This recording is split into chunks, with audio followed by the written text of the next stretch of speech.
দেশের যা অবস্থা, এ দেশে থাইয়ে হবে না কোনো ব্যবস্থা।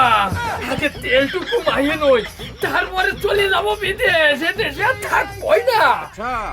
এবার তো রে তুই আমার চেম্বারেতে মেসেজের তেল নিয়ে যে তুই গায়ে মাখতেছিস কেন? এই ছাবলা, এই তুই পড়ে রয়েছিস তোর তেল নিয়ে। আমার বদনাটাই চুরিয়ে যাচ্ছে আর তোর সামান্য তেল। এবারে তো রে তোর বদনা চুরি হয় কি রে? তুই নাকি চাকরি করতিস? এ জবান, এই আমি বদনা কোম্পানির ম্যানেজার পোস্টে চাকরি করতাম। দেশের যে অবস্থা, বর্তমান মানুষ বদনাও ছুরিয়ে নিয়ে যাচ্ছে। আর সেই চোরের অপরাধে আমার চাকরি নট করে দিয়েছে, আর 1,00,000 টাকা জরিমানাও ধরেছে। এ তা তোর এই বদনা চুরির সাথে গায়ে তেল মাইনের কি সম্পর্ক? অলৌকিক সম্পর্ক আছে। ধর, এই বাংলাদেশে বর্তমান 20 কোটিরও বেশি মানুষ বাস করে। তা আমি চিন্তা করেছি সবার কাছ থেকে এই একটা হারিয়ে নেব। নেওয়ার পরে ওইটা গুছাই আমি বিদেশ চলে যাবো।